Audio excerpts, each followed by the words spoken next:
नमस्कार, स्वागत है आपका। मैं हूं आपके साथ रोहित पुनेठा। आपके लिए लाया हूं देश और दुनिया भर की खबरें बिना किसी लाग लपेट के। बस आप मेरे साथ सिर्फ 60 मिनट तक बने रहिए, आंख कान खोल के। सबसे पहले 4 बड़ी खबरें। दिल्ली समेत पूरे देश में कोरोना संकट को बढ़ाने वाले तबलीगी जमात पर पुलिस का शिकंजा कसता जा रहा है। दिल्ली पुलिस ने जमात के अमीर मौलाना मोहम्मद साद समेत कई लोगों पर गैर इरादतन हत्या का केस दर्ज कर लिया है। इसके साथ ही पुलिस ने वीजा नियमों का उल्लंघन करने वाले 1900 जमातियों के खिलाफ लुकआउट नोटिस भी जारी किया है। कोरोना संकट से निपटने की रणनीति के तहत देश के 718 जिलों को 3 जोन में बांटा गया है। स्वास्थ्य मंत्री डॉक्टर हर्षवर्धन के मुताबिक हॉटस्पॉट और नॉन हॉटस्पॉट के अलावा ग्रीन जोन वाले 400 जिले ऐसे हैं जहां कोरोना वायरस का नामो निशान नहीं है। सरकार की पुरजोर कोशिश है कि इन 400 जिलों को कोरोना वायरस से मुक्त रखा जाए, क्योंकि कोरोना संकट के लिहाज से अगले 2 से 3 हफ्ते बेहद अहम है। यूपी के मुरादाबाद में मरीजों को लेने गई डॉक्टरों की टीम पर हमले की घटना पर मुख्यमंत्री योगी आदित्यनाथ ने कड़ा रुख अपनाया है। सीएम ने दोषियों के खिलाफ आपदा नियंत्रण अधिनियम और राष्ट्रीय सुरक्षा अधिनियम के तहत कार्रवाई करने का आदेश दिया है। इसके अलावा संपत्ति के नुकसान की भरपाई भी दोषियों से ही किए जाने का आदेश जारी किया गया है। और देश में लागू लॉकडाउन के बीच मौसम विभाग ने खासतौर पर किसानों के लिए खुशखबरी देते हुए बताया है कि भारत में इस साल मानसून सामान्य रहेगा। मौसम विभाग के मुताबिक जून से सितंबर के दौरान बारिश लाने वाले दक्षिण पश्चिम मानसून के इस साल सामान्य रहने का पूर्वानुमान है।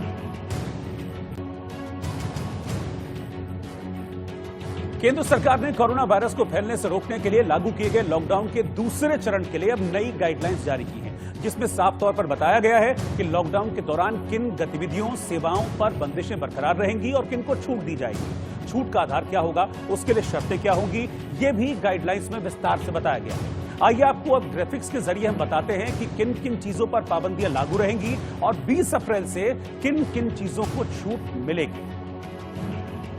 पहले बात करते हैं पाबंदी की। बस, मेट्रो, ट्रेन, फ्लाइट और ऑटो, इसके अलावा कैब पूरी तरह से बंद रहेंगी, यानी कि जो पाबंदी है इन पर वो जारी रहेगी। लेकिन रेलवे और सड़क के जरिए माल ढुलाई को छूट जारी रहेगी। इसके अलावा 4 पहिया वाहन में 2 लोग, 2 पहिया वाहन में 1 सवारी को इजाजत रहेगी। हाईवे पर ढाबों को चलाने की इजाजत भी सरकार ने दे दी है कि 20 अप्रैल के बाद से ढाबे चलाए जा सकते हैं, लेकिन दूसरे जिले और दूसरे राज्य से जाने पर रोक, यानी कि एक जिले से दूसरे जिले या फिर दूसरे राज्य पर अगर आप जाना चाहते हैं तो उस पर छूट नहीं होगी। इसके अलावा एलपीजी, पेट्रोल, डीजल की सप्लाई पूरी तरह से जारी रहेगी। इसको छूट वाली श्रेणी में सरकार ने रखा है। लेकिन शराब, तंबाकू और गुटखा, इनकी बिक्री बिल्कुल भी नहीं होगी। इन पर अभी भी पाबंदी है। ये पाबंदी 20 अप्रैल के बाद भी जारी रहेगी। इसके अलावा किराने, फल, सब्जी की दुकानें, क्योंकि ये बेसिक नेसेसिटी हैं, बहुत जरूरी है हर एक के लिए रोज, तो इन पर छूट बरकरार रहेगी। इसके अलावा school, college, mall, cinema hall, ऐसी कोई भी जगह जहां पर भीड़ जुटने की आशंका है, वहां पर सरकार अभी इस पाबंदी को जारी रखेगी। इस गाइडलाइन में साफ तौर पर अंकित किया गया है। इसके अलावा दूध, अंडे, मांस, मछली की दुकानें अब खुल जाएंगी। किसी तरह की कोई पाबंदी इन पर नहीं रहेगी। लेकिन राजनीतिक, खेल, धार्मिक समारोह पूरी तरह से बंद रहेंगे। वही बात जो मैं बार बार कह रहा हूं कि भीड़ वाली कोई भी जगह को सरकार रिस्क नहीं लेना चाहती है। इसके साथ ही हेल्थ, बैंकिंग सर्विसेज पूरी तरह से चालू रहेंगी, इन पर कोई पाबंदी नहीं रहेगी। शादी समारोह बंद रखने के निर्देश अभी भी सरकार की ओर से दिए गए हैं, यानी कि ऐसे किसी भी समारोह पर 20 अप्रैल के बाद भी पाबंदी जारी रहेगी। अब घर में जो बेसिक रोजमर्रा की चीजें हैं, जैसे आपको कोई पंखा वगैरह खराब हो गया तो इलेक्ट्रिशियन आप बुला सकते हैं, प्लम्बर बुला सकते हैं, कारपेंटर, यानी कि जो घर के रोजमर्रा के छोटे छोटे काम होते हैं जिनके लिए आपको एक बाहर की शख्स की जरूरत होती है, उसको आप बुला सकेंगे। इसके अलावा मास्क और गमछे से मुंह ढकना जरूरी है, यानी कि फ्री होकर आप घूम पाएंगे बिना मुंह को ढके, बिना मास्क का इस्तेमाल किए, तो वो नहीं होने वाला है। उस पर पाबंदी जारी रहेगी। दवाइयों की मैन्युफैक्चरिंग को सरकार ने इजाजत दे दी है, क्योंकि अब दवाएं ऐसे में बेहद जरूरी हैं, इसलिए उस पर कोई पाबंदी नहीं रहेगी। सार्वजनिक जगहों पर थूकने पर जुर्माना लगाया जाएगा, ये सरकार ने बिल्कुल साफ तौर पर अंकित कर दिया है। इसके अलावा ग्रामीण क्षेत्रों में उद्योगों को छूट दी जाएगी। कोरोना हॉटस्पॉट में पूरी तरह से पाबंदी रहेगी, यानी कि वो इलाके जहां पर कोरोना के मामले अब भी आ रहे हैं, उन पर पूरी पाबंदी जारी रहेगी। छूट उनमें बिल्कुल भी नहीं दी जाएगी। इसके अलावा सड़क और बिल्डिंग के निर्माण पर जो प्रतिबंध लगा हुआ था, उसको सरकार हटा लेगी 20 अप्रैल के बाद। 3 मई तक लॉकडाउन सेकंड है और इसमें आपको किन किन चीजों का पालन करना है, उसके लिए गृह मंत्रालय ने गाइडलाइन जारी कर दी है। ये आप तस्वीरें देख लीजिए। पहली गाइडलाइन इन्हीं वाहनों के लिए है जिन्हें छूट मिली है। 2 पहिया वाहन, जैसा कि आप सामने देख रहे हैं, अब इस 2 पहिया वाहन में 2 लोग नहीं बैठ सकते हैं, सिर्फ एक ही व्यक्ति को बैठने की इजाजत दी जाएगी। गृह मंत्रालय ने साफ कर दिया कि एक 2 पहिया वाहन पर सिर्फ एक व्यक्ति बैठेगा। सर पता नहीं था इस बारे में। ठीक है, अब जो भी अपने घर से बाहर निकले वो ये समझ ले कि 2 पहिया वाहन पर सिर्फ एक ही व्यक्ति को जाने की इजाजत दी जाएगी। इसके अलावा अगर आप गाड़ी से सफर करें तो एक गाड़ी में सिर्फ 2 ही लोग हो सकते हैं, इससे ज्यादा लोग नहीं हो सकते। एक ड्राइवर होगा और पीछे वाली सीट पर एक व्यक्ति को बैठने की इजाजत दी जाएगी। ये उन लोगों के लिए गाइडलाइन है जिन्हें इस लॉकडाउन के दौरान छूट मिलेगी एसेंशियल सर्विस के तहत, और वो एक जगह से दूसरी जगह जा रहे होंगे, उनके लिए ये गाइडलाइन जारी की गई है, भले ही कोई मेडिकल सेवा से जुड़ा हुआ है या दूसरी चीजों से जुड़ा हुआ है। दूसरी चीज, मास्क लगाना अब कंपलसरी कर दिया गया है, यानी कि अगर आप उन दफ्तरों में काम कर रहे हैं जहां छूट मिली हुई है, एसेंशियल सर्विसेज में आते हैं, तो मास्क लगाना अब कंपलसरी कर दिया गया है, मास्क लगाना ही होगा। तीसरी चीज, कोई भी मंदिर, स्कूल, जितने भी धार्मिक स्थल हैं वो बंद रहेंगे 3 मई तक। इसके अलावा स्कूल कॉलेज बंद रहेंगे, मॉल्स बंद रहेंगे, मूवी थिएटर बंद रहेंगे, और ये जितनी भी वैसी दुकानें हैं, शॉप्स, वो तमाम चीजें बंद रहेंगी। तीसरी चीज जो सबसे बड़ी इसमें है, आपने सोशल मीडिया पे देखा कि किस तरीके से लोग सड़कों पर थूकते हुए भी बहुत दिखाई दिए लॉकडाउन फर्स्ट के दौरान। तो इस बार उन लोगों पर जुर्माना लगेगा। अगर आप सड़क पर थूकते हैं तो आप पर जुर्माना लगाया जाएगा। इसके अलावा जितने भी रेड जोन हैं वो पहले ही साफ किए जा चुके हैं कि वहां से किसी को भी आने जाने की इजाजत नहीं रहेगी। गृह मंत्रालय की इस गाइडलाइन में ये साफ कर दिया गया है कि जो भी डीएम हैं वो इस गाइडलाइन का सख्ती से पालन कराएं और इस तरीके की तस्वीरें नहीं आनी चाहिए। साथ ही ये भी साफ कर दिया गया है कि पब्लिक ट्रांसपोर्ट का इस्तेमाल नहीं होगा, इतने करीब करीब बैठकर नहीं जा सकते। अब ये नई गाइडलाइन के हिसाब से साफ कर दिया गया है, यानी कि अब वाहनों का जो भी इस्तेमाल होगा उसमें इतने करीब से बैठकर कोई नहीं जा सकता। ये गृह मंत्रालय ने साफ कर दिया है। मुंबई की कल तस्वीरें आपने देखी थी जहां एक अफवाह फैली और लोग इकट्ठा हो गए। तो गृह मंत्रालय की इस गाइडलाइन से साफ है कि कोई भी पब्लिक ट्रांसपोर्ट नहीं चलेगा, यानी कि ट्रेन नहीं चलेगी, बस नहीं चलेगी और फ्लाइट्स आपको नहीं मिल पाएगी 3 मई तक। तो इस तरीके का होगा हमारा और आपका जीवन 3 मई तक। गृह मंत्रालय ने सेकंड लॉकडाउन के लिए यही गाइडलाइन जारी की है। कैमरा पर्सन पंकज के साथ पुलकित नागर, इंडिया न्यूज, दिल्ली। लेकिन दिल्ली की ओखला मंडी में लॉकडाउन की धज्जियां उड़ती हुई देखी गई, क्योंकि लॉकडाउन में भी वहां सब्जी खरीदने के लिए लोगों की लंबी लाइनें लगती हैं और वो भी सोशल डिस्टेंसिंग का पालन किए बगैर। इसी पर हमारे संवाददाता राजीव शर्मा की रिपोर्ट देखिए। लॉकडाउन 2 का पहला दिन है और दिल्ली में जो तमाम खास जगह हैं, जिनमें सबसे ज्यादा जरूरी जगह दिल्ली की मंडियां हैं, वहां पर खास कोशिशें शुरू कर दी गई हैं। ओखला, यहाँ पर जैसे एरिया में हम खड़े हुए हैं, ये मंडी फ्रूट और वेजिटेबल की एक बड़ी मंडी है। एक बड़े इलाके में यहाँ सप्लाई होती है और रात में तमाम लोग यहाँ पर आते हैं। कुछ दिनों से यहाँ पर सोशल डिस्टेंसिंग का उस तरीके से पालन नहीं हो पा रहा था, लिहाजा पुलिस प्रशासन खुद उतरा, ड्रोन के जरिए यहाँ पर निगरानी की व्यवस्था की। लेकिन यहाँ पर ये जो लोग खड़े हुए हैं, इन लोगों को देखिए, ये जो गोले बने हुए हैं, लोगों की दूरी बनी हुई है, ये केवल उस सोशल डिस्टेंसिंग को दिखाने के लिए है जो शायद कोरोना के बढ़ते मामलों को रोकने में मददगार साबित होगी। और यहाँ पर जिस तरीके से व्यवस्था की गई है, इसमें मार्केट के भी यहाँ के तमाम लोग जुटे हैं और उनका सबका यहाँ मानना है कि ये स्थिति अगर बेहतर होती है तो मार्केट सुधरेगा और दिल्ली सुधरेगी। Joint commissioner of police Devesh Srivastava हमारे साथ हैं। सर, स्वागत है आपका इंडिया न्यूज में। ये कोशिशें जो अब आप कर रहे हैं, क्या उम्मीद है इसको किस तरह से आगे बढ़ाया जाएगा, क्योंकि दिल्ली के मामले बढ़ रहे हैं, देश के भी बढ़ रहे हैं?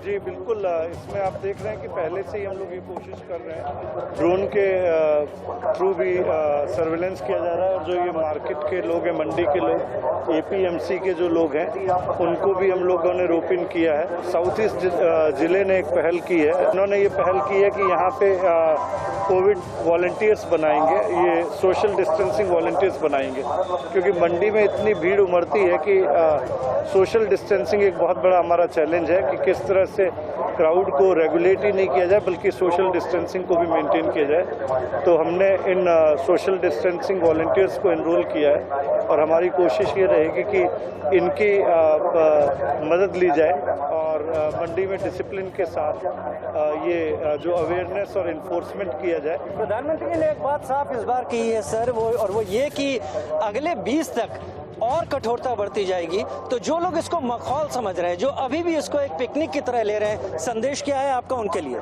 पिछले 21 दिन में लगभग 3000 के आसपास चालान हमने किए। जो लोग मास्क नहीं पहने थे, जो लोग बिना किसी वजह से अपने घर के बाहर निकले हुए थे, तो ये जो प्रोसिक्यूशन है ये और सख्ती से लागू किया जाएगा।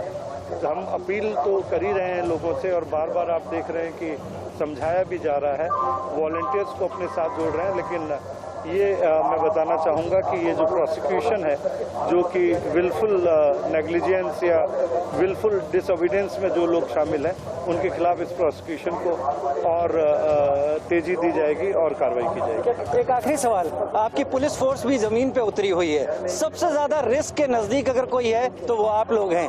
फोर्स ठीक रहे, सैनिटाइज रहे, उसके लिए आप कुछ खास कर रहे हैं? जो पुलिस कर्मी है उनको लगातार हिदायत दी जाती है कि किस तरह से पब्लिक प्लेसेज में अपने स्वयं की सुरक्षा का ख्याल रखें, किस तरह से डॉक्यूमेंट चेकिंग में एक सोशल डिस्टेंसिंग को वो लोग भी देखें कि ज़बरदस्ती किसी व्यक्ति के पास नहीं जाएं, किसी अनजानी चीज़ को टच नहीं करें। दिल्ली आनंद विहार और मुंबई बांद्रा, उससे क्या आपने सबक लिया है, कुछ और तैयारी की है? क्योंकि दोनों ही बहुत डेंजरस सिचुएशंस थी। जी बिल्कुल, जो माइग्रेंट लेबर्स जहाँ तक है, हम लोग माइग्रेंट लेबर्स के कैंप्स में गए, शेल्टर होम्स में गए, तमाम सीनियर अधिकारी, डीसीपी, एसीपी और जो जिला प्रशासन के लोग हैं वो लोग भी गए, उनसे लगातार बातें कर रहे हैं। और आपने जो देखा राजीव कि हम लोग इनको खाना भी खिला रहे हैं, राशन भी पहुंचा रहे हैं। कई एनजीओज, कई गुड समैरिटन्स हमारे साथ इस काम में मदद कर रहे हैं, और प्रशासन के साथ भी हम लोग लगातार इस मामले में सहयोग बनाए हुए हैं। दिल्ली पुलिस कई मोर्चों पर लगे हुए हैं। Joint commissioner of police Devesh Srivastava बताते हुए कि किस तरीके से यहाँ पर व्यवस्था को सुचारू रखने की कोशिश की जा रही है। ड्रोन एक छोटी चीज है, सबसे बड़ी चीज है जिस तरह से यहाँ पर लोग दिख रहे हैं, इस दूरी को मेंटेन करना है। ये दूरी अगर मेंटेन होती रही तो शायद कोरोना की दूरी बहुत ज्यादा बढ़ जाएगी और धीरे धीरे मामले कम होंगे। एपीएमसी, इस मंडी में लोगों ने जो ये काम किया है, ये शायद वक्त की जरूरत है। तारीफ इन सब की जानी चाहिए। हालांकि ये ड्रिल है, लेकिन ड्रिल जितना बेहतर तरीके से जमीन पर उतरेगी, वो दिल्ली के बढ़ते आंकड़ों पर लगाम लगाएगी और एक बेहतर तस्वीर सामने रखेगी। कैमरा पर्सन दिलीप अवस्थी के साथ Rajeev Sharma, India news, Okhla fruit and vegetable mandi, Delhi. दरअसल पिछले 2 दिनों से खासकर रात के वक्त दिल्ली की ओखला मंडी में काफी ज्यादा भीड़ देखने को मिल रही थी। इस दौरान लोग सड़कों पर सोशल डिस्टेंसिंग का पालन करते हुए नहीं दिखाई दे रहे थे, और इस खबर को इंडिया न्यूज ने प्रमुखता से दिखाया था, जिसके बाद आज दिल्ली पुलिस की टीम पहुंची और सोशल डिस्टेंसिंग मेंटेन करने के लिए एक ड्रिल किया। और अब दिल्ली पुलिस के ज्वाइंट कमिश्नर ने भरोसा दिया है कि पूरी तरीके से सोशल डिस्टेंसिंग का पालन किया जाएगा और कोरोना को बिल्कुल भी बढ़ने नहीं दिया जाएगा। इधर कोरोना टेस्ट के बाद मुख्यमंत्री विजय रूपाणी ने खुद को क्वारंटीन कर लिया। संक्रमित कांग्रेस विधायक इमरान खेड़ावाला के संपर्क में आने के बाद गुजरात के सीएम विजय रूपाणी ने कोरोना टेस्ट करवाया है। टेस्ट सामान्य आने के बावजूद सीएम ने खुद को क्वारंटीन रखने का फैसला किया है।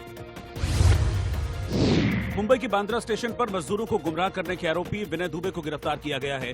इसके साथ ही 1000 लोगों पर एफआईआर भी दर्ज की गई है।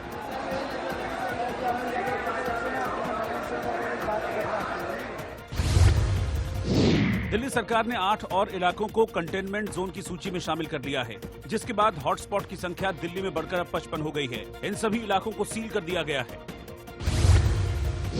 लॉकडाउन 2 में आईटी सेक्टर और ई-कॉमर्स साइट को सशर्त छूट मिलने की संभावना है। खेती और मछली पालन को भी राहत दी गई है।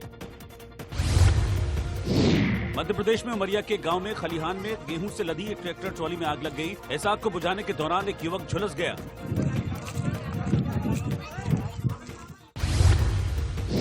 एनसीपी नेता शरद पवार ने लॉकडाउन को 3 मई तक बढ़ाने के फैसले का समर्थन किया और कहा कि हमें सरकार का सहयोग करना चाहिए।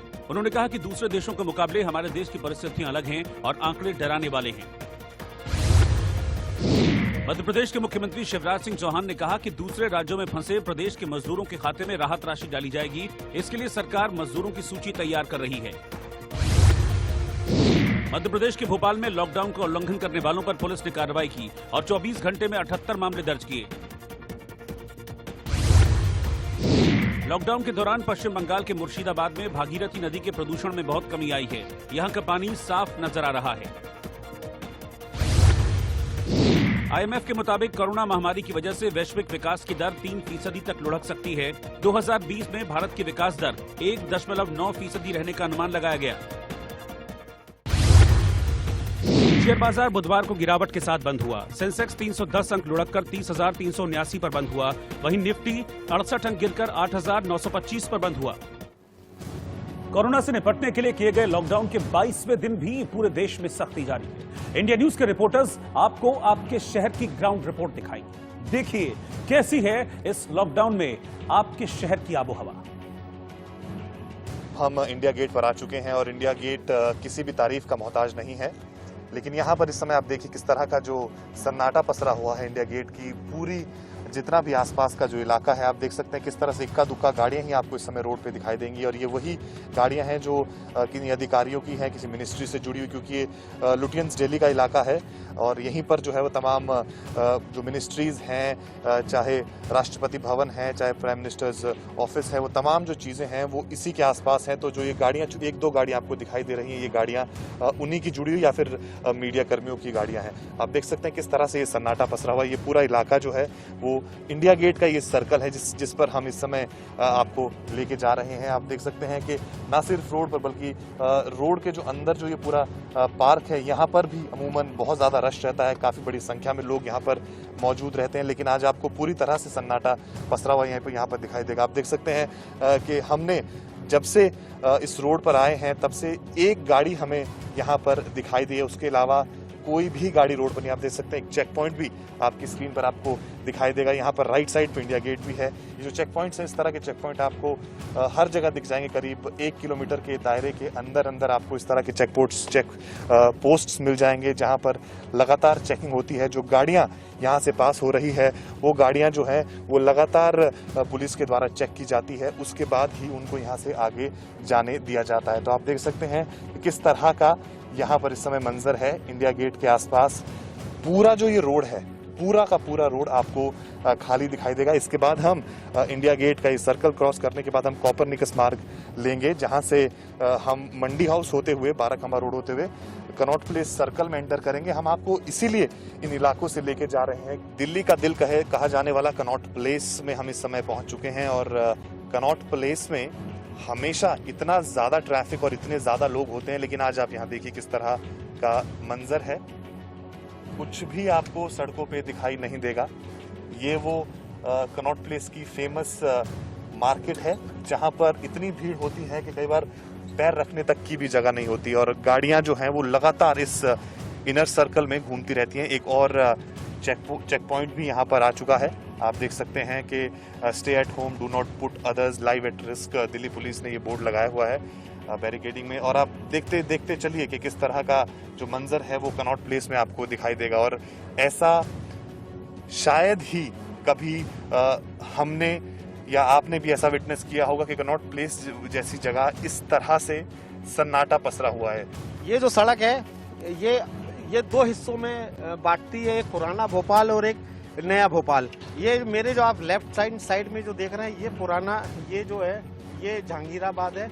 और यहाँ पर जो है आपको मैं एक जानकारी दे सकता हूँ कि भोपाल में अब तक कोरोना से 5 लोगों की मौत हुई है, उसमें से 3 जो है वो इसी इलाके के रहने वाले थे। 10,000 लोगों की स्क्रीनिंग जो है वो यहाँ पर की गई थी और आज भी एक काम जो है वो पैरामेडिकल स्टाफ जो है वो कर रहा है। इस सड़क पर आगे अगर हम देखें तो सरकारी दफ्तर ज़्यादा है, लेकिन आप यहाँ पे सारे दफ्तर, सारी दुकानें जो हैं बंद कर दी गई हैं। एक भी दुकान यहाँ पे नहीं खोली गई है। हम आपको दिखाना चाहते हैं कि ये सामने जो आगे जो चौराहा आने वाला है, ये रोशनपुरा चौराहा है जो पुराने भोपाल और नए भोपाल को जोड़ता है। सबसे बड़ा यहाँ पर पुलिस फोर्स जो है और सबसे ज़्यादा पुलिस की सख्ती जो है वो इसी चौराहे पे ज़्यादा की जाती है, क्योंकि पुराने भोपाल से बहुत ज़्यादा लोग जो है वो नए भोपाल की तरफ आते थे, तो उसको टोटली जो है बंद किया गया है। सिर्फ सरकारी वाहन और जिनके पास है उनको निकलने की अनुमति इस चौराहे से दी जाती है। फिलहाल हम पहुंच चुके हैं मुंबई के बांद्रा इलाके में और लिंक रोड पर आ गए हैं, जहां देख सकते हैं कि हमेशा ही ये एक शॉपिंग सेंटर है मुंबई का, जहां पर हमेशा भीड़ होती है। फिलहाल जो सड़कें हैं वो पूरी सन्नाटे से तब्दील हैं, जो टैक्सीज हैं वो खड़ी हैं। हालांकि स्काई वॉक के ऊपर आपको मैं एक बार दिखाना चाहूँगी कि देख सकते हैं कि कैसे अभी भी जो लोग हैं वो अभी भी वहाँ स्काई वॉक पर एक साथ बैठे हैं, जहाँ सोशल डिस्टेंसिंग को बिल्कुल भी फॉलो नहीं किया जा रहा है। लेकिन अगर आप सड़कों का हाल देखें तो पूरी तरह से जो इसेंशियल हैं, जो हमारे कोरोना वॉरियर्स हैं, जैसे कि एलपीजी सिलेंडर को डिलीवरी करना, ये सब काम पूरी तरह से चल रहा है। हालांकि जो दोनों ही तरफ दुकानें हुआ करती थी ये हमेशा ही पूरी तरह से भीड़ में तब्दील होती थी, लेकिन फिलहाल यहाँ पर खामोशी है। फिलहाल आप देख सकते हैं ये है मुंबई का एक गार्डन जो सीलिंग के बिल्कुल करीब है, जहाँ लोग एक्सरसाइज करने आते हैं, वॉक पर आते हैं, लेकिन ये भी सन्नाटे से तब्दील है क्योंकि यहाँ पर आना जाना पूरी तरह से रेस्ट्रिक्ट कर दिया गया है। अब लोग यहाँ पर बिल्कुल नहीं आ जा सकते। फिलहाल जब हम सीलिंग पहुंच गए हैं तो आप देख सकते हैं कि किस तरह से सीलिंग का जो रास्ता है वो ये जो फ्रीवे है इसे काफ़ी ज़्यादा पुलिस प्रोटेक्शन दी गई है, जहां पर पूरी तरह से बैरिकेड्स लगाकर रास्तों को रोक दिया गया है, जिससे कि जो गाड़ियां हैं बिना चेकिंग के अंदर ना जा सकें। अगर आपको दिखाना चाहें इस रास्ते का हाल तो पूरी तरह से वीरान है ये रास्ता, यहाँ पर बिल्कुल भी एक भी गाड़ियाँ नज़र नहीं आ रही हैं।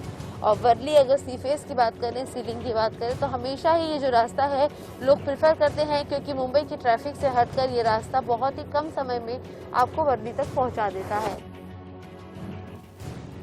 देश में कोरोना वायरस संक्रमण पर काबू करने के लिए सरकार ने एक तरफ जहां लॉकडाउन बढ़ा दिया है तो वहीं देश के सभी जिलों में लॉकडाउन के पालन और कोरोना वायरस के संक्रमण पर नजर रखने के लिए खास रणनीति भी बनाई गई। स्वास्थ्य मंत्रालय और गृह मंत्रालय की संयुक्त प्रेस कॉन्फ्रेंस में बताया गया कि देश के जिलों को 3 हिस्सों में बांट दिया गया। पहला, हॉटस्पॉट जिले। ऐसे 170 जिले हैं जहां कोरोना वायरस के सबसे ज्यादा मामले सामने आ रहे हैं। दूसरा, नॉन हॉटस्पॉट जिले, जिसमें 207 जिलों को शामिल किया गया है। यहां फिलहाल 1-2 मामले ही सामने आए। और तीसरा है ग्रीन जोन, जिसमें 400 जिले हैं जहां अब तक कोई मामला सामने नहीं आया है। स्वास्थ्य मंत्रालय ने बताया है कि पूरे देश में कोरोना वायरस संक्रमण के हॉटस्पॉट से निपटने के लिए राज्यों को विशेष दिशा निर्देश जारी किए गए। हॉटस्पॉट और ग्रीन जोन वाले जिलों की पहचान कर ली गई है और हॉटस्पॉट वाले इलाकों में घर घर जाकर सर्वे किया जा रहा है। इसके अलावा ऐसी जगहों को कंटेनमेंट जोन में रखा गया है जहां कोरोना वायरस के 15 या फिर उससे ज्यादा मामले सामने आए। कंटेनमेंट जोन में स्वास्थ्य विभाग की टीम की तरफ से सर्वे करवाकर वहां रहने वाले सभी लोगों की जांच होगी। देश में अब तक कोरोना वायरस संक्रमण के 11,933 मामले सामने आ चुके हैं, जबकि अब तक देश में 392 लोगों की मौत हुई है। देश में 10,197 केस सक्रिय हैं, यानी कि एक्टिव हैं। वहीं 1,343 लोग कोरोना वायरस के संक्रमण से ठीक होकर अपने घर जा चुके हैं। सारे जितने भी जिले हैं जो स्टेट से इंफॉर्मेशन के हिसाब से उनको 3 पार्ट में डिवाइड किया है। एक हॉटस्पॉट या रेड जोन डिस्ट्रिक्ट्स हैं, एक नॉन हॉटस्पॉट डिस्ट्रिक्ट्स हैं जहां पर कुछ केसेस आए हैं और कुछ ऐसे जिले हैं जहां पर कोई भी केस रिपोर्ट नहीं हुआ है। तो आज हमने जो स्टेट्स को लिखा है उसके हिसाब से हमने उनको बताया कि जहां पर भी मुख्यतः केसेस आए हैं, जो भी केसेस हमारे मतलब जिस जिलों से ज़्यादा आ रहे हैं वो हॉटस्पॉट के अंदर उसके तहत डिक्लेयर किए जाएंगे। उसके तहत वहाँ पर कंटेनमेंट प्लान ऑफ एक्शन किया जाएगा।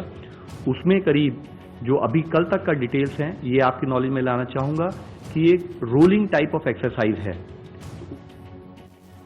और आंख कान खोल के मैं अभी रुक रहे हैं एक छोटे से ब्रेक के लिए। ब्रेक के बाद लौटेंगे वापस, आप बने रहिए हमारे साथ।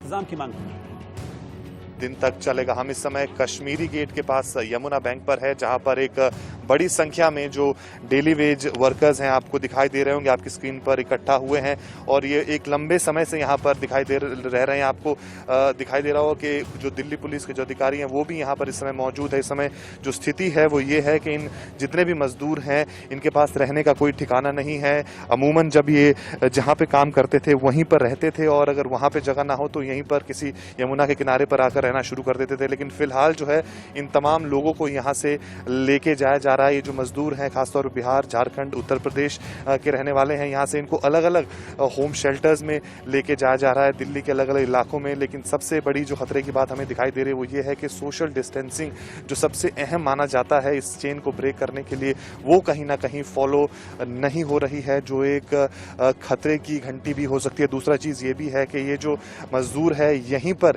करीब पिछले 21 दिन से यहीं पर रह रहे हैं, आज साथ में ही रह रहे हैं, तो वो भी एक बड़ी समस्या है कि कहीं ना कहीं एक दूसरे के बहुत ज़्यादा संपर्क में ये लोग रहे हैं। ऐसे में अब जब लॉकडाउन का जो है दूसरा फेज शुरू हुआ है तब इन लोगों को यहाँ से ट्रांसपोर्ट किया जा रहा है। करीब 200-250 लोग ऑलरेडी यहाँ से ट्रांसपोर्ट किए जा सके। आपको बस अगर आपकी स्क्रीन पर दिखाई दे तो वो बस जो है उस तरह की बसेस यहाँ पर आ रही हैं जिसमें इन मजदूरों को यहाँ से लिया जा रहा है और अलग अलग जगहों के में, दिल्ली के अलग अलग जगहों में इनको छोड़ा जा रहा है। तो उस तरफ को अगर आप देखेंगे तो वो जो आपको यमुना का किनारा दिखाई देगा वहाँ पर उसके नीचे भी बड़ी संख्या में जो है ये लोग रहे हैं। पिछले 20 दिन से उसी इलाके में ये लोग रह रहे थे। अब जब दिल्ली पुलिस के जो तमाम अधिकारी जब यहाँ पर आए हैं तो उन्होंने इन लोगों को यहाँ पर इस मैदान में एकत्रित करवाया, इकट्ठा करवाया और उनको यहाँ से कहा कि हम आपको यहाँ से लेके जा रहे हैं, सेफ जगह पे लेके जा रहे हैं, शेल्टर होम्स में लेके जा रहे हैं जहाँ पर सोशल डिस्टेंसिंग और तमाम अन्य चीज़ों का ध्यान रखा जाएगा। ऐसे में हम सब लोग जानते हैं कि कोरोना वायरस से बचने के लिए आपको डिस्टेंस मेंटेन करना बहुत ज़्यादा ज़रूरी है। और अब हम आपको कुछ और शहरों की तस्वीर दिखाते हैं। अब हम आपको चंडीगढ़ की तस्वीर दिखाएंगे, कुछ और शहरों की तस्वीर दिखाएंगे और वहां आप ये देखेंगे कि आपके शहर का क्या हाल है। इन इलाकों में, इन शहरों में हमारे संवाददाता एक कार में सवार हुए और फिर पूरे शहर को कवर किया। देखिए क्या तस्वीर सामने।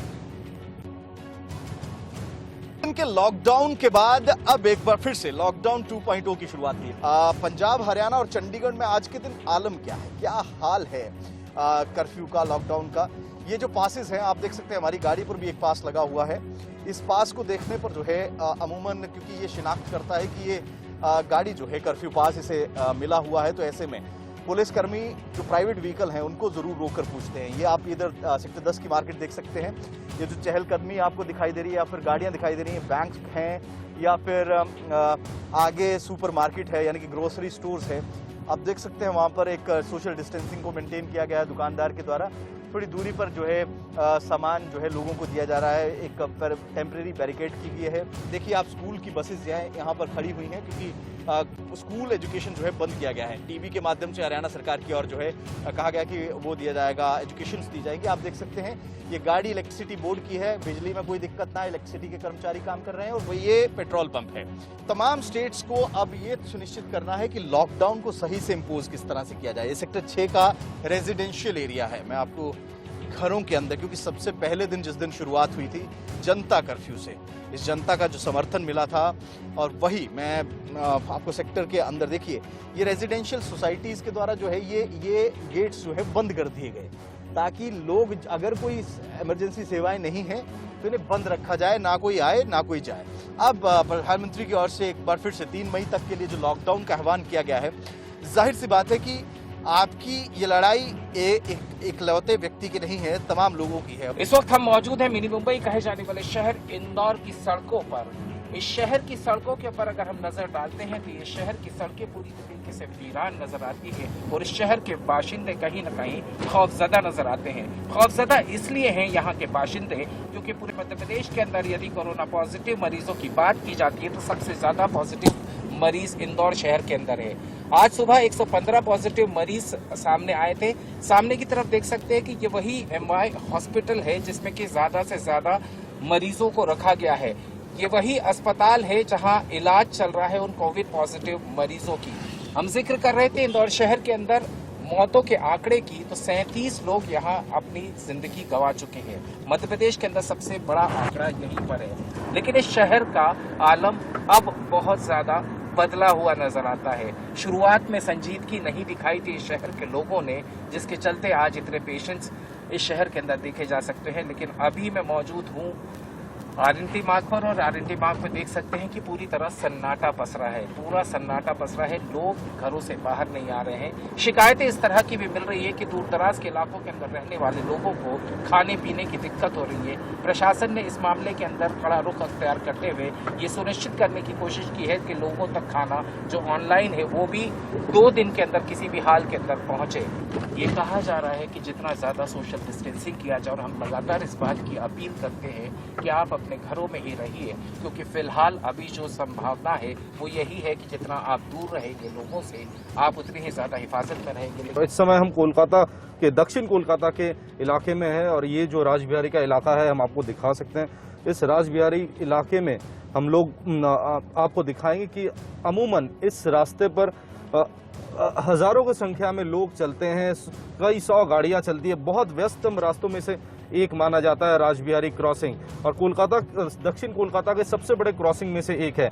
और आप देख सकते हैं कि आलम ऐसा है कि शायद ही कोई गाड़ियां चल रही हैं और पुलिस का इंटरसेप्शन अलग अलग जगहों पर किया जा रहा है। और यहाँ पर आप देख सकते हैं अगर ये टैक्सीज वगैरह सब कुछ पार्किंग करके रखा हुआ है, न किसी को भी आने जाने की कोई इजाज़त नहीं है। आप देख सकते हैं यहाँ पर कोलकाता पुलिस की तरफ से एक इंटरसेप्शन किया गया है, और इंटरसेप्शन के तहत अगर कोई भी नॉन एसेंशियल जो नॉन एसेंशियल सर्विसेज है वो अगर बाहर आते हैं तो उन्हें इंटरसेप्ट किया जा रहा है। आप देख सकते हैं यहाँ पे कुछ गाड़ियां हैं, गाड़ियों में अमूमन वो स्टिकर्स लगे हुए हैं, इमरजेंसी सर्विस या फिर अस्पताल किस चीज़ का है वो सामने रखा हुआ है, और उसके साथ ही जो पेपर्स वगैरह है उनका वो भी चेक किया जाता है।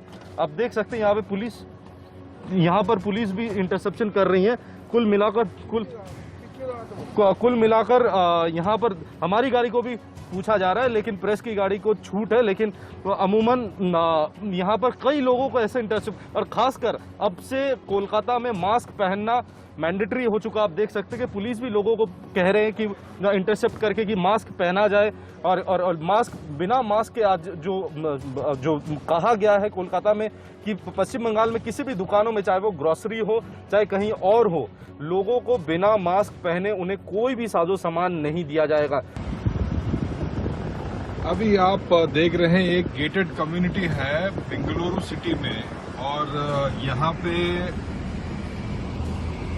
लोग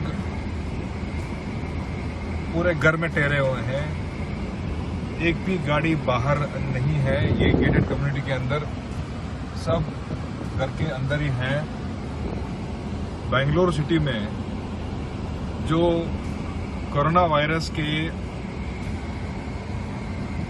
पहले वाला हॉटस्पॉट जो बेंगलुरु सिटी था, और अब तक बेंगलुरु में 80 कोरोना वायरस केसेस रजिस्टर हुए हैं, और कर्नाटका में 11 डेथ हुए हैं कर्नाटका स्टेट में, जहां पर बेंगलुरु में 4 हुआ है। और कल बीबीएमपी ने 38 इलाकों को हॉटस्पॉट डिक्लेयर किया है, और ये जोन्स में 30 लाख के भी ज्यादा लोग बसे हुए हैं इन इलाकों में। और ये जो मैं दिखा रहा हूँ दृश्य, ये है एक कम्युनिटी, गेटेड कम्युनिटी है बेंगलुरु के अंदर, और यहाँ पे सारे लोग घर के अंदर ही हैं। रास्ते में आप देख सकते हैं कि एक भी गाड़ी नहीं है। बड़े से बड़े फैक्ट्री और कारखाने हैं। ये है बॉश कंपनी जो इलेक्ट्रॉनिक डिवाइस मैन्युफैक्चर करता है, और राइट साइड में आप देख सकते हैं कि ये सैनसेरा है जो वर्क स्टेशंस मैन्युफैक्चर करते हैं यहाँ पे। यही नहीं, यहाँ पे कोका कोला का प्लांट पे, एक्वाफिना का, और देश भर में टोयोटा का मैन्युफैक्चरिंग बिरदी इंडस्ट्रियल एरिया यहीं से होता है। और आप देख सकते हैं कि सब बंद पड़े हुए हैं। दिल्ली समेत देश भर में कोरोना वायरस का संक्रमण फैलाने वाले तबलीगी जमात के मुखिया मौलाना साद पर कानून का शिकंजा कसने लगा है। मौलाना साद ने दिल्ली के निजामुद्दीन मरकज में हजारों की संख्या में देश विदेश के लोगों को इकट्ठा कर तबलीगी जमात का कार्यक्रम करवाया था। दिल्ली पुलिस ने मौलाना साद और उसके 1900 जो दूसरे साथी हैं उनके खिलाफ गैर इरादतन हत्या का केस इन साथियों के खिलाफ दर्ज किया है। पुलिस ने बताया है कि तबलीगी जमात कार्यक्रम में शामिल हुए लोगों में से कुछ की कोरोना वायरस से मौत हो जाने के बाद यह कदम उठाया गया है। इसके साथ ही मरकज में विदेश से आए जमातियों के खिलाफ वीजा नियमों का उल्लंघन करने के आरोप में लुकआउट नोटिस भी जारी किया गया है। पुलिस के मुताबिक महामारी को काबू करने के लिए सामाजिक दूरी से जुड़े दिशा निर्देशों के बाद भी मौलाना साद ने मार्च में निजामुद्दीन मरकज के धार्मिक कार्यक्रम का आयोजन किया था। निजामुद्दीन के थाना प्रभारी की शिकायत पर 31 मार्च को अपराध शाखा थाने में मौलाना के खिलाफ FIR दर्ज की गई थी। मरकज में हुए कार्यक्रम में हजारों लोगों ने भाग लिया था और उनमें से कई लोगों के जरिए कोरोना वायरस का संक्रमण देश के दूसरे लोगों तक, दूसरे हिस्सों तक फैल गया। राजधानी दिल्ली में तबलीगी जमात के कारण कोरोना संक्रमितों की संख्या काफी बढ़ी है। दिल्ली में कोरोना संक्रमितों की कुल संख्या 1561 है, जिसमें से 1080 संक्रमित तबलीगी जमात से जुड़े हुए हैं। मामले का खुलासा होने और मरकज से जमातियों को निकालकर क्वारंटीन करने के समय से ही मौलाना साद लापता चल रहा है। मौलाना साद की तलाश में जुटी दिल्ली पुलिस ने मौलाना साद समेत 17 लोगों को जांच में शामिल करने के लिए एक नोटिस भी जारी किया। 17 में से 11 लोग खुद को क्वारंटीन बताकर पुलिस के सामने आने से बच रहे हैं। वहीं मौलाना साद भी पुलिस से यही बहाना लगातार कर रहा है। पुलिस सूत्रों की माने तो अब मौलाना साद का क्वारंटीन टाइम खत्म हो चुका है और उसको पुलिस अब कभी भी गिरफ्तार कर सकती है। हरिद्वार का ज्वालापुर कोरोना का हॉटस्पॉट घोषित किया गया। उत्तराखंड में हरिद्वार के ज्वालापुर को कोरोना का हॉटस्पॉट घोषित किए जाने के बाद पैरामिलिट्री फोर्स ने जिम्मेदारी संभाल ली। यहां SSP के नेतृत्व में रैपिड एक्शन फोर्स ने फ्लैग मार्च निकाला। उत्तर प्रदेश के श्रावस्ती के इकोना में इलाहाबाद बैंक के बाहर ग्राहकों की भारी भीड़ उमड़ पड़ी। भीड़ के बावजूद लोग लाइन में खड़े होकर सोशल डिस्टेंसिंग का ख्याल रखकर अपनी बारी का इंतजार करते दिखे। राजस्थान के भीलवाड़ा में लॉकडाउन के दौरान जरूरतमंदों की मदद करने के लिए कई सामाजिक संगठन आगे आए हैं। ऐसी संस्थाएं लोगों को राशन के साथ साथ भोजन भी उपलब्ध करा रही हैं। छत्तीसगढ़ में कोरिया की 4 साल की बच्ची का वीडियो वायरल हो रहा है। वीडियो में बच्ची महुआ बीनने जाने से पहले कोरोना से बचने के तरीके बता रही है। हाँ? साबुन पकड़ती हूँ। हाँ? और देखो पानी भी पकड़ती हूँ। अच्छा, बीच बीच में मतलब हाथ धोता। बिहार के वैशाली जिले में बेमौसम बारिश और ओले गिरने से किसानों की फसलों को भारी नुकसान पहुंचा है। यहां के गैरोल और बेलसर इलाकों में खेतों में कटी हुई फसल बर्बाद हो गई। उत्तर प्रदेश के कासगंज में राशन की दुकानों के बाहर सोशल डिस्टेंसिंग का सही तरीके से पालन नहीं हो रहा है। साथ ही यहां अधिकांश लोग बिना मास्क के ही नजर आते हैं। उत्तर प्रदेश के बिजनौर में लॉकडाउन में बेवजह बाहर घूमने वाले लोगों पर पुलिस ने कार्रवाई की। इस दौरान पुलिस ने कुछ युवकों पर लाठियां बरसाई। उत्तर प्रदेश के मुरादाबाद में कोरोना पॉजिटिव एक जमाती की इलाज के दौरान मौत हो गई। 76 साल के नूह तमिलनाडु के रहने वाले थे, जिनका यहां के अस्पताल में इलाज किया जा रहा था। अभिनेता हेमंत पांडे ने लॉकडाउन के दौरान काम कर रहे पुलिस, सफाई कर्मियों और दूसरे सरकारी कर्मचारियों की तारीफ की और उन्हें सैल्यूट किया। भारतीय मौसम विभाग ने इस बार देश में मानसून के सामान्य रहने का पूर्वानुमान जताया है। केरल में मानसून इस बार भी 1 जून को ही दस्तक देगा। लॉकडाउन के कारण जहां एक और लोग साफ हवा में सांस ले रहे हैं, वहीं गंगा और यमुना जैसी नदियां भी निर्मल हो रही हैं। इसकी वजह है नदियों को प्रदूषित करने वाले कारखानों का बंद होना, जिनका गंदा पानी गंगा और यमुना को प्रदूषित करता था। लेकिन लॉकडाउन में अब दोनों नदियों का पानी साफ दिखाई दे रहा है। आप भी देखिए 5 शहरों का हाल, जहां गंगा और यमुना कभी मैली हुआ करती थी। और हरिद्वार में जो गंगा की स्थिति है वो पूरी तरह से साफ हो चुकी है। यहाँ पर गंगा, हम गंगा घाट पे मौजूद हैं, हम दिखा सकते हैं कि गंगा जो जल है इस समय पूरी तरह से निर्मल स्वच्छ हो चुका है। इसे आप, ये पीने लायक है, इसे आप आचमन भी कर सकते हैं और इसे आप पूरी तरह से आचमन के योग्य गंगा जल है और साफ सुथरा गंगा जल है। आप देख सकते हैं कि गंगा इस समय इतनी स्वच्छ और साफ है कि तलहटी भी यहाँ पर बहुत साफ दिखाई दे रही है। बिल्कुल गंगा साफ है और किसी प्रकार की इसमें गंदगी इसमें नहीं है।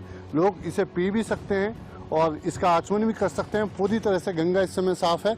आप देख सकते हैं कि दूर दूर तक जो गंगा का नज़ारा है, पानी एकदम निर्मल है, स्वच्छ है, साफ है। और ये जो हो पाया है वो कोरोना के चलते जो लॉकडाउन हुआ है उसकी वजह से गंगा हरिद्वार में पूरी तरह से साफ हो गई है। हम खड़े हैं उन्नाव में गंगा घाट के गंगा तट पर और लॉकडाउन का दूसरा चरण चल रहा है। आप देख सकते हैं किस तरीके से जो गंगा है वो कितनी स्वच्छ और साफ दिख रही है। जो गंगा का जो जल है, जो लोग पहले गंदा जल के नाम से कहने लगे थे, अब इसी जल को गंगा जल कहा जा रहा है, क्योंकि पूरी तरीके से जो गंगा है देखिए कितनी साफ दिख रही है। मैं आपको दिखाना चाहूँगा कि किस तरीके से गंगा का जो जल है वो पूरी तरीके से साफ है। आप साफ तौर पर देख सकते हैं कि ये गंगा जल है और मैं गंगा जल को अपने हाथ में उठा के दिखाऊंगा किस तरीके से पूरा गंगा जल जो है वो पूरी तरीके से ट्रांसपेरेंस है। और ये देखिए पूरा जो जल देखने के लिए मिल रहा है, पूरा जल जो है वो साफ है। और साफ तौर पर ये कहा जा सकता है कि जो लॉकडाउन का पहला चरण बीता उसमें जो कानपुर की जो फैक्ट्रियां थी, टेनियां थी, वो बंद थी। उनका केमिकल का पानी और गंदा पानी गंगा में नहीं बहाया जा रहा, के कारण ये जो गंगा है वो साफ देखने के लिए मिल रही है। एक समय इसी गंगा के लिए जो ये निर्मल पानी है, कई संत अनशन किए, कई संत इसी गंगा के लिए, इसी आचमनी के लिए, इसी पानी के लिए, इस माँ गंगा के लिए अपने जान को भी गंवा दिए। लेकिन इस महामारी में 21 दिन की लॉकडाउन लगी, आज माँ गंगा अविरल देखने को मिल रही हैं। देखा जा सकता है कि माँ गंगा का जो ये रंग है कितना साफ, कितना पवित्र और कितना सुंदर देखने को मिल रहा है। लोग बताते हैं जो रोजाना यहाँ पे स्नान करने आया करते थे, उनका कहना है कि जब पहले ये यहाँ घाट पे आया करते थे, यही माँ गंगा का जो कलर था, जो रंग था वो कुछ और था, लेकिन अब माँ एकदम अविरल हैं, पवित्र हैं। प्रयागराज एक धार्मिक नगर है जहाँ पर आस्था की बात होती है, जहाँ पर श्रद्धालुओं की भीड़ लगी रहती है संगम किनारे। इस लॉकडाउन में एक चीज जो देखने को मिल रही वो ये देखने को मिल रही कि गंगा का जल पूरी तरीके से स्वच्छ है। जिस गंगा के जल के लिए, स्वच्छता के लिए बातें कही जाती थी कि निर्मल, अविरल और स्वच्छ होना चाहिए जल, लाखों करोड़ों रुपए इस पे खर्चा किए जाते थे, वो इस लॉकडाउन के दौरान आप देख सकते हैं कितना स्वच्छ पानी है। ये वो जल है जिसकी स्वच्छता की बात की जाती थी। आप देखिए कहीं से भी कोई इसमें आपको गंदगी या फिर ऐसा कुछ भी नहीं देखने को मिलेगा जिससे ये कहा जा सके कि गंगा का पानी इस समय स्वच्छ नहीं है। लॉकडाउन की वजह से जहां जनजीवन अस्त व्यस्त है, लेकिन एक अच्छी खबर इस दौरान ये भी है कि ये जो यमुना का जल आप देख रहे हैं मेरे पीछे, पहले से कहीं हद तक यह शुद्ध और साफ हुआ है। लॉकडाउन से पहले यमुना का जल काला और बदबूदार होता था, जिसे लोग यहाँ कभी इसका आचमन लेना भी पसंद नहीं करते थे। लेकिन लॉकडाउन के दौरान अब जिस तरह से यमुना का जो जल प्रवाह है वो कहीं ना कहीं पहले से बेहद शुद्ध और साफ हुआ है। जनवरी में चीन से फैला कोरोना वायरस आज दुनिया भर में फैल चुका है। महज 3 महीने में ही हर कोई कोरोना के नाम से वाकिफ हो गया है। अब तक 20 लाख से ज्यादा लोगों को संक्रमित कर चुका कोरोना वायरस 1,26,000 से भी ज्यादा लोगों की जान ले चुका है। लेकिन अब भी दुनिया के कुछ देश ऐसे हैं जहां कोरोना वायरस अपने कदम नहीं रख पाया है। दुनिया के 7 महाद्वीपों में से कोरोना वायरस 6 महाद्वीपों तक पहुंच चुका है। सिर्फ अंटार्कटिका ही एकमात्र ऐसा महाद्वीप है जहां कोरोना वायरस का एक भी मामला सामने नहीं आया है। वहीं 210 देशों तक पहुंच चुका कोरोना अब भी 15 देशों की पहुंच से बाहर है। इनमें North Korea, Comoros, Kiribati, Lesotho, Marshall Island, Micronesia, Nauru, Palau, Samoa, Solomon Island, Tajikistan, Tonga, Turkmenistan, Tuvalu और वानुतु शामिल हैं। दरअसल इन देशों में कोरोना वायरस के न होने की बड़ी वजह इन देशों की कम आबादी भी है। इन 15 देशों में से ज्यादातर छोटे द्वीप समूह हैं। ये द्वीप उतने मशहूर भी नहीं कि वहां सैलानियों की आवाजाही लगी रहती हो। ऐसे में यहां बिना नियम बनाए सोशल डिस्टेंसिंग होती रही है। इसीलिए हालांकि इन 15 देशों में शुमार नॉर्थ कोरिया चीन से सीमा लगा होने के बावजूद भी कोरोना वायरस संकट से अब तक बचा हुआ है। खुद को कोरोना फ्री घोषित करते हुए नॉर्थ कोरिया ने दावा किया है कि उसने वक्त पर उन सभी सड़क, समुद्र और हवाई रास्तों को बंद कर दिया था जहां से कोरोना वायरस उनके देश में प्रवेश कर सकता था। मुंबई में एक बैंक के बाहर लोगों की भारी भीड़ जमा हो गई। मुंबई के नंदुबार इलाके में एक बैंक के बाहर लोगों की भारी भीड़ जमा हो गई। यहां लोग सोशल डिस्टेंसिंग की परवाह किए बिना सटे हुए खड़े नजर आए। कर्नाटक के वलसाड जिले के अंबरगांव चेकपोस्ट पर 2 लोग अपनी कार के साथ लॉकडाउन की बात से फंसे हुए हैं। दोनों पिछले 22 दिनों से अपनी कार में ही रह रहे हैं। उत्तर प्रदेश में गाजियाबाद के अरथला इलाके में राशन दुकान के बाहर भारी भीड़ जमा हो गई। इसी दौरान यहां भीड़ बेकाबू हो गई और लोग आपस में लड़ने लगे।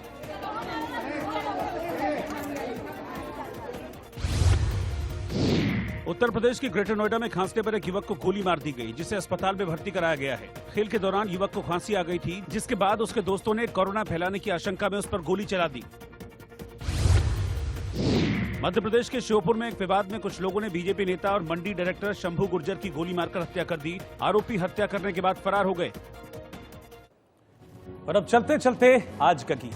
आज 1960 और 70 के दशक में बॉलीवुड के मशहूर गीतकार रहे